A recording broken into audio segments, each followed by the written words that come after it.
Assalamualaikum warahmatullahi wabarakatuh. Hamdan wa syukran lillah, nahmaduhu wa nasta'inuhu wa nastaghfiruh. Ashhadu an la ilaha illallah wahdahu la syarikalah wa ashhadu anna Muhammadan abduhu wa rasuluh. Allahumma shalli ala sayyidina Muhammad wa ala ali sayyidina Muhammad. Amma ba'du. Usi nafsi wa iyyakum bitaqwallah faqad fazal muttaqun. Salam hormat, salam sejahtera kami haturkan kepada Anda, para subscriber setia Bahsul Masail Center yang selalu setia menonton dan memberikan pertanyaan kepada kami. Mudah-mudahan kita semua bisa menyebarkan syiar Islamiyah, media Islamiyah kepada publik. Dan untuk video kali ini, insya Allah kami akan membahas seputar hukum menangis dalam sholat, karena ada satu pertanyaan yang masih datang dari subscriber setia kami yang kurang lebih pertanyaannya yaitu menanyakan bagaimana hukum menangis ketika sholat, dan mohon sertakan dalilnya. Mungkin seperti itu pertanyaannya. Nah, insya Allah kami jawab, yaitu tentang menangis ketika sholat. Di sini berbeda pendapat para ulama, khususnya para mujtahid mutlak, Imam Syafi'i, Imam Maliki, Imam Ahmad Hambali, dan Imam Hanafi. Mereka berbeda pendapat tentang menghukumi orang yang menangis ketika sholat. Kita bahas satu persatu. Yang pertama, menurut pendapat Hanafiyah. Menurut pendapat Hanafiyah bahwa menangis ketika sholat itu dilihat dari sebabnya. Artinya, apabila sebab tangisannya karena kepedihan atau musibah, maka dapat membatalkan sholat, karena tangisan di sini dianggap sebagai pembicaraan manusia. Namun apabila sebab tangisannya karena ingat akan akhirat, takut akan akhirat, maka di sini tidak membatalkan sholat, karena berarti menunjukkan pada kekhusyuan yang menjadi tujuan dari sholat itu sendiri.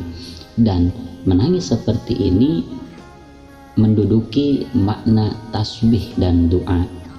Namun menurut Abu Yusuf, bahwa perincian seperti ini adalah apabila tangisannya, suara isak tangisnya melebihi 2 huruf atau terdiri dari 2 huruf yang sebangsa asal. Karena apa? Karena apabila suara isak tangisnya terdiri dari 2 huruf yang bukan asal, atau salah satu hurufnya merupakan huruf asal, kemudian huruf yang lainnya merupakan huruf tambahan, maka tidak membatalkan sholat, baik itu karena kepedihan atau karena ingat akan akhirat. Bisa dilihat dalam kitab Tabyinul Haqaiq juz awal halaman 155. Itu yang pertama. Yang kedua, menurut pendapat Malikiyah, bahwa tangisan dalam sholat itu ada kalanya berupa suara, ada kalanya tanpa suara. Nah, tangisan yang tanpa suara ini tidak membatalkan sholat, baik itu tangisan yang tidak dapat ia kendalikan, seperti dirinya dikuasai dengan rasa khusyuk atau dikuasai dengan kepedihan, atau tangisan yang dapat ia kendalikan selagi tidak banyak, maka di sini tidak membatalkan sholat.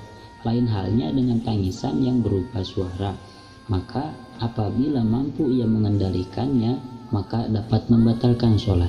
Namun apabila ia tidak mampu mengendalikannya, apabila sebabnya karena ingat akan akhirat, maka itu tidak batal sholatnya. Namun apabila disebabkan karena kepedihan atau musibah, maka itu dapat membatalkan sholat.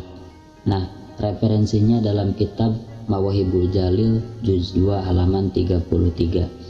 Namun menurut pendapat Ad-Dasuki, bahwa tangisan dalam sholat yang berupa suara apabila tanpa ia kendalikan, maka hukumannya sama halnya seperti orang yang berbicara ketika sholat. Dalam arti apabila disengaja, maka dapat membatalkan sholat, baik itu banyak ataupun sedikit. Namun apabila tanpa ia sengaja, maka sholatnya tidak batal apabila sedikit, dan disunnahkan sujud. Namun apabila banyak, maka batal sholatnya. Yaitu dalam kitab Hasyiah Ad-Dasuki ala Syarhil Kabir juz 1 halaman 284. Yang ketiga, menurut pendapat Syafi'iyah, dalam qaul sahih tangisan dalam sholat apabila sampai keluar 2 huruf maka dapat membatalkan sholat. Mengapa? Karena adanya hal yang menafikan sholat, walaupun tangisan tersebut karena ingat akan akhirat. Namun menurut pendapat Muqabil Shahih tidak membatalkan sholat.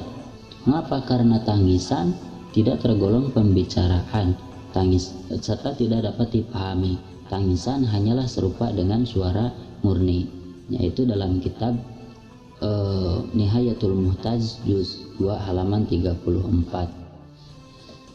Yang keempat, menurut pendapat Hanabilah, mereka berpendapat apabila tangisan, ketakutan, rintihan dalam sholat bila tampak 2 huruf itu tidak membatalkan sholat. Mengapa? Karena tangisan di sini merupakan dzikir. Namun ada satu pendapat dari golongan Hanabilah, masih dari golongan Hanabilah, bahwa pernyataan di sini apabila tangisannya tidak mampu ia kendalikan. Karena apabila ia mampu mengendalikan tangisan tersebut sementara dia melanjutkan menangis, maka dapat membatalkan sholat. Mengapa? Karena berarti dia mengejek dalam sholatnya. Itu berarti dia telah melakukan pembicaraan dalam sholatnya. Nah, referensinya dalam kitab Mawsu'atul Fiqhiyah juz 8 halaman 181. Nah, mungkin itulah perihal pembicaraan tentang menangis ketika sholat. Berikut kami sertakan pula dalil dan referensinya yang mudah-mudahan menjadi ilmu dan kemanfaatan bagi kita semua. Dan untuk video-video yang lain bisa dilihat dalam playlist kami di sini, dan untuk pengembangan channel dan menyebarkan syiar Islamiyah, media Islamiyah bisa kita lihat di sini. Terima kasih kepada semua yang telah subscribe channel ini. Semoga amal perbuatan kalian dapat menjadi satu ganjaran di hadapan Allah Subhanahu wa taala. Amin ya rabbal alamin. Wassalamualaikum warahmatullahi wabarakatuh.